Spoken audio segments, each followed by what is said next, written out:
Hello, welcome to my channel. Today I will share with you the 9 guiding tactics of Stoicism, how to say no, how to maintain inner peace, which people to stay away from, which people can make changes in our lives while staying true to our values, and much more. After this video you will feel like a completely different person. Stoicism teaches us that while we cannot control the actions or behaviors of others, we have full control over how we respond to them. By setting clear boundaries and learning to say no with empathy and wisdom, we protect our mental and emotional well-being. Let's explore these 9 types of people and how you can address them with understanding and strength. 1. The persistent grievers. Those that seem to be always finding fault with everything are known as chronic complainers. They have a talent for seeing problems and shortcomings, frequently ignoring any advantages to their situation. This persistent negativity can have a profound effect on other people's moods and energies, in addition to their own perspective. It's important to realize that people who complain all the time could be coping with underlying problems or discontent. Their grievances may be an outward sign of more serious issues, such unfulfilled desires, unresolved disputes, or a general sense of discontentment with their lot in life. Although it's crucial to be sympathetic and supportive, you run the risk of getting sucked into their negativity.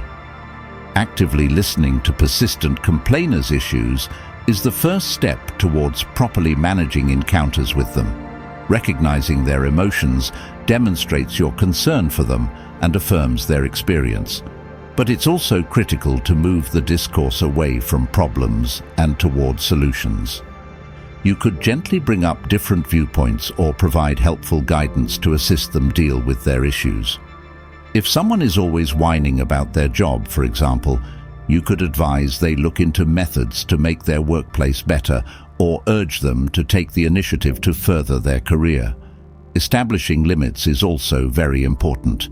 This can be achieved by shifting the focus of conversations from ongoing grievances to more productive and upbeat subjects. For instance, you may redirect the conversation to a discussion of possible solutions or enjoyable experiences if it is veering off topic. Saying something along the lines of, "I know you're frustrated. Have you thought of any actions you could do to make things better?" By establishing these limits, you contribute to the creation of a more harmonious and productive environment in addition to safeguarding your own emotional health. It's a means of lending assistance without permitting their negativity to undermine your own serenity and optimism. Recall that the key is striking a balance between remaining emotionally stable for yourself and demonstrating empathy. To sum up, managing persistent complainers entails identifying their difficulties with empathy, directing discussions toward constructive resolutions, and establishing boundaries to protect your own well-being.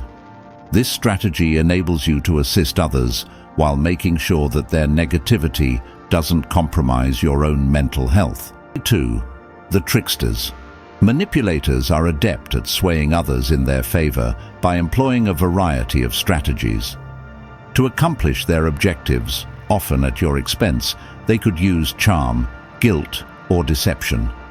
Their manipulation might take on subtle forms that are difficult to identify and deal with.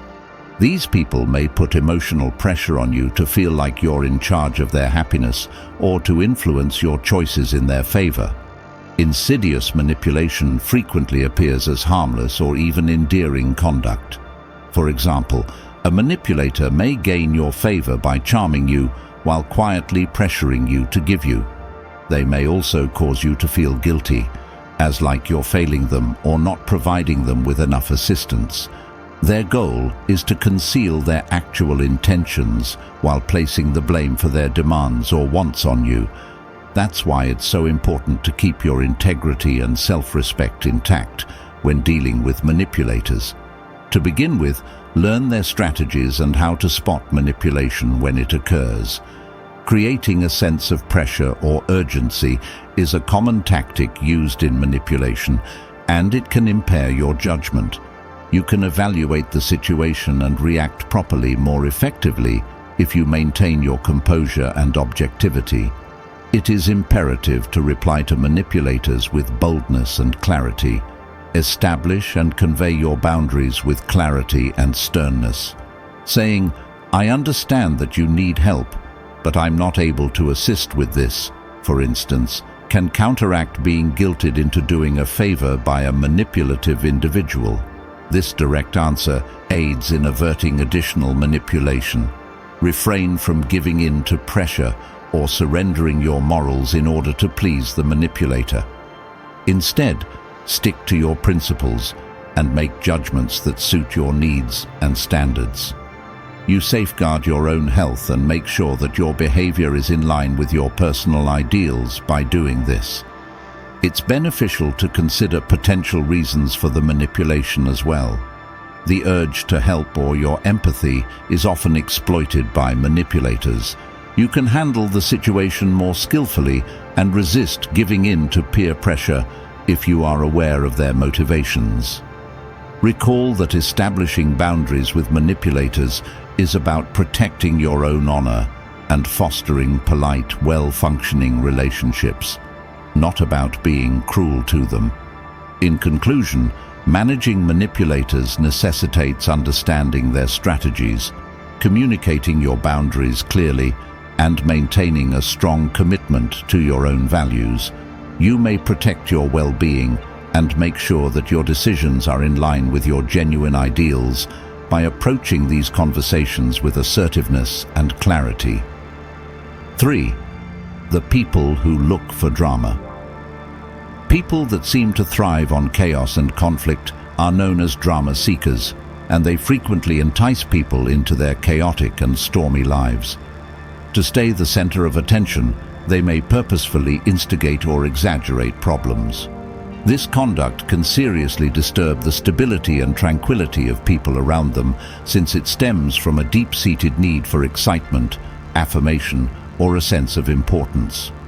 Drama queens frequently flourish in situations where they can cause difficulty or emotional turmoil. They may argue frequently, disseminate rumors, or turn little discussions into heated arguments. Their incessant thirst for drama can drain an overwhelming amount of your emotional energy and provide a tense environment. It's crucial to practice emotional detachment when interacting with drama seekers. This entails keeping your distance from their tumultuous circumstances and resisting the need to let their drama impact your own feelings. It's critical to detect when you are becoming entangled in their arguments and to actively work to maintain your composure. Set firm limits on your engagement in their disputes so that you don't get sucked into their drama. Keep your distance from their problems, both politely and firmly, and resist the need to get involved or emotionally react. Say, "I can see that you're upset, but I'm not able to participate in this discussion right now," in response to someone who tries to drag you into a heated dispute or appeals to your compassion by telling exaggerated tales. Setting limits while upholding respect is made easier with this response. Rather than participating in their drama, direct your energies toward productive and uplifting endeavors. Turn your focus back to activities that improve your personal development and well-being. You protect your own serenity and stability by giving priority to the pursuits and connections that make you happy and fulfilled. It's also beneficial to realize that drama seekers frequently act out of unresolved issues or fears of their own. Although empathy is vital, you don't have to give up your own tranquility to appease their need for drama. Encourage them to look for healthier ways to deal with their feelings, but make sure you stay composed and stable yourself. In conclusion, dealing with drama seekers is learning how to remain emotionally detached, establishing firm boundaries, and putting your own needs first. By deciding not to intervene in their disputes and focusing your energies on constructive endeavors, you maintain your personal tranquility and create an atmosphere that is more stable and peaceful. 4. The persistent victims. People who are chronic victims are those who, instead of accepting responsibility for their situations, consistently blame other people or outside factors for their issues. They frequently look for compassion and encouragement, but instead of taking constructive action to better their life, they usually oppose taking personal responsibility for their problems. This never-ending victim mindset can be emotionally taxing on others around them and detrimental to their own development as well as the health of their support system. Chronic victims may talk about their bad luck all the time, emphasizing how unfair life has been to them or how they have been harmed by others. Their story frequently centers on their hardships and failings, which can result in a vicious loop of whining and doing nothing. This might lead to a difficult situation where their constant demand for approval and encouragement overshadows any chance for improvement. It's critical to retain a strong sense of boundaries while demonstrating empathy and sympathy for chronic victims. While you should pay attention to their worries and respect their emotions, use caution so as not to reinforce their victim mindset. You may be enabling someone if you comfort them all the time without pushing them to take action to better themselves. This strategy may inadvertently strengthen their conviction that their issues are exclusively the result of outside factors. Promote an attitude of accountability and independence. Gently assist them in thinking through possible courses of action to resolve their problems. For instance, you may recommend looking into alternative career pathways or skill-building exercises if a chronic sufferer is dissatisfied with their current position but refuses to look for new chances or acquire new abilities. You may empower them by assisting them in taking charge of their circumstances and changing the emphasis from blame to action. It's also critical to establish boundaries for your amount of involvement. Ascertain the reasonable amount of time and effort you can devote to helping someone who persistently adopts a victim mindset. It's critical to discern when you are falling victim to their pattern of grievances and to adjust your level of engagement accordingly. I know you're going through a tough time, but I can't continue to discuss this issue until I see some action from your end. One may respond.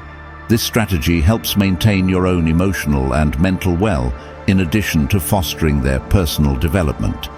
By emphasizing doable fixes and promoting accountability, you assist people in transitioning from a passivity to an active participation and constructive transformation perspective. In conclusion, helping chronic victims requires striking a balance between practical encouragement towards self-reliance and personal responsibility and empathy. As you safeguard your own emotional resources and keep a healthy, balanced connection, you assist their growth by establishing clear limits and encouraging a proactive approach. 5. The adversarial factors. People that propagate negativity, skepticism and pessimism on a regular basis are known as negative influences. They could constantly be cynical, pass judgment on other people, or draw attention to the negative aspects of circumstances. Their attitude has the potential to spread quite easily, frequently impacting your own motivation, attitude on life, and general mood. Continually being in their negative energy might be detrimental to your own resilience and optimism. It's possible that negative influences like fostering an environment of doom and uncertainty. Their incessant attention to what's wrong might sap your confidence and deplete your vitality.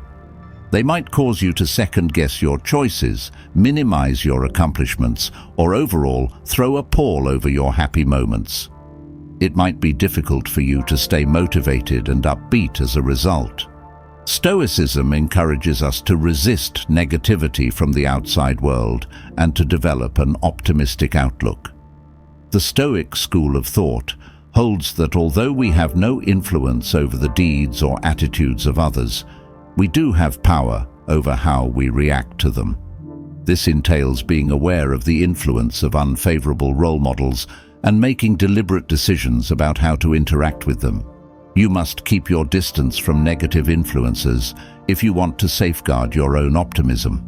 This doesn't have to imply severing all ties with them. It just means controlling the volume and type of interactions. For example, if a coworker constantly lowers the spirits of the group, you may decide to avoid being with them during their bad chats and instead look for more positive connections with people.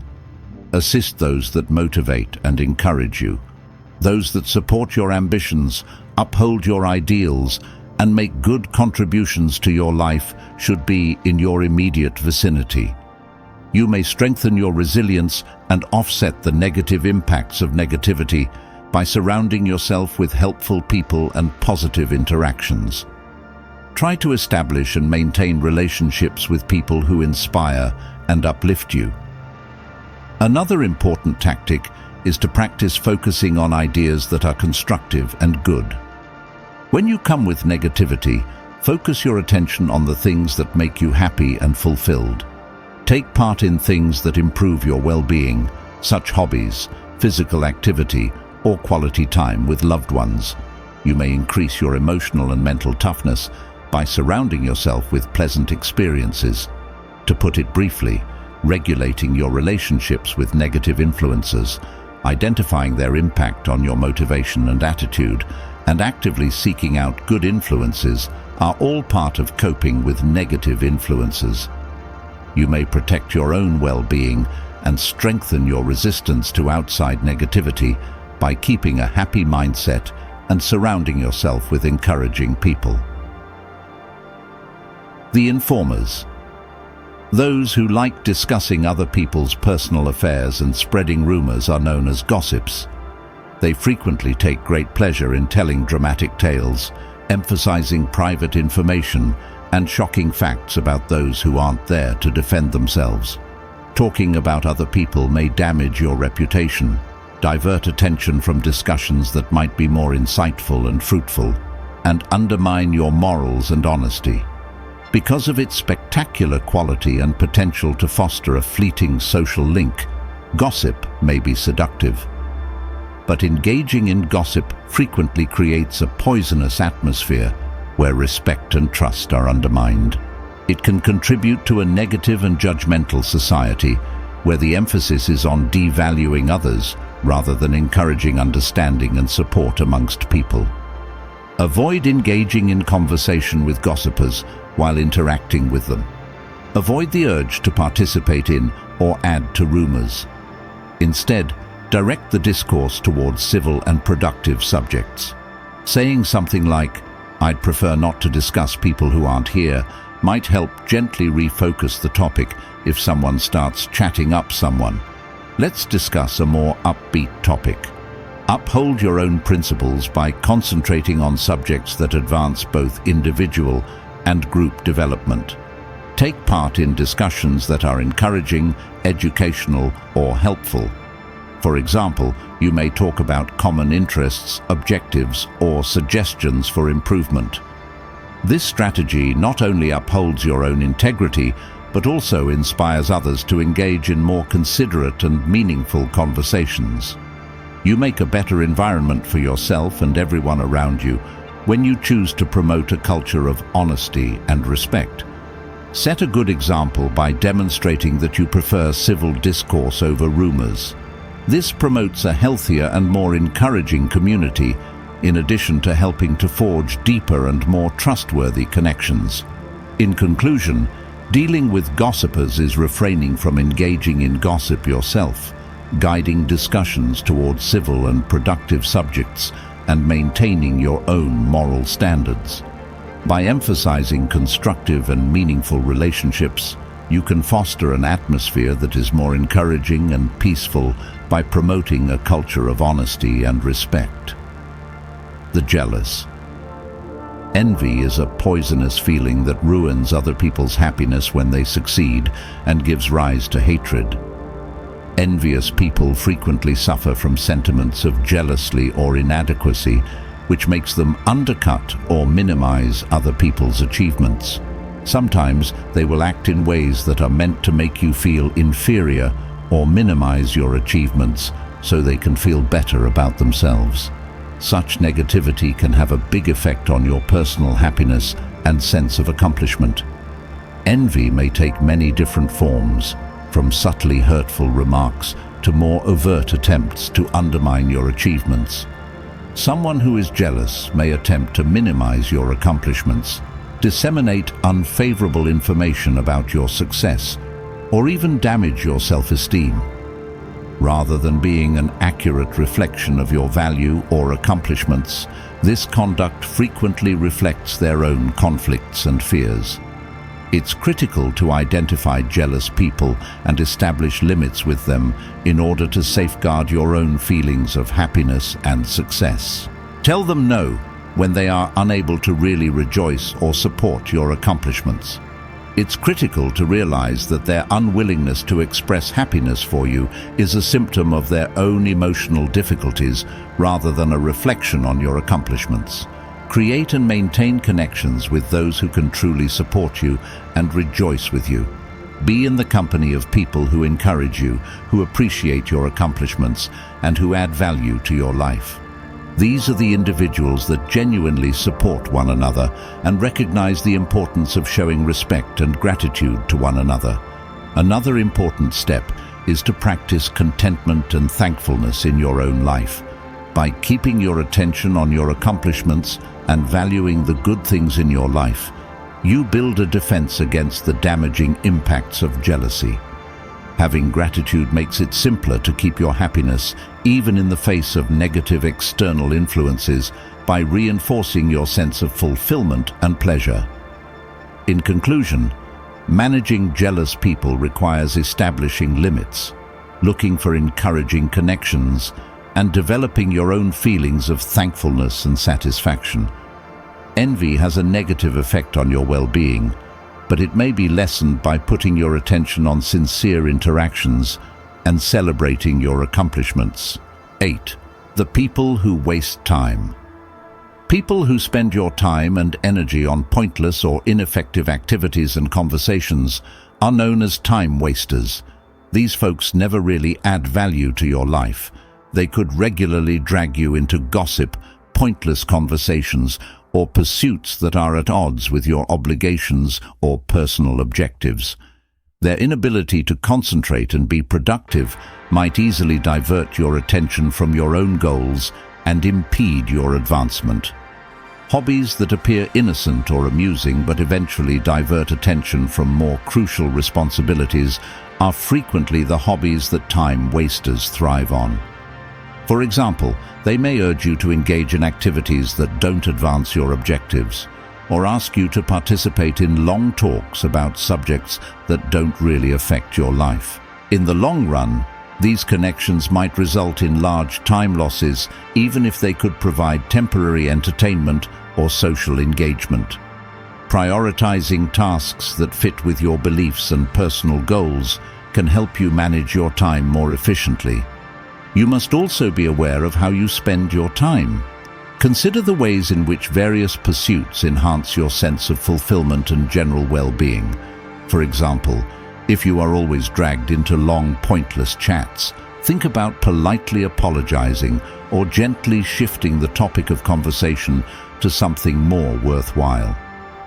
Establish explicit guidelines for unproductive engagements. Kindly turn down invitations and engagements that don't fit your schedule. I appreciate the invitation, but I need to focus on other tasks right now.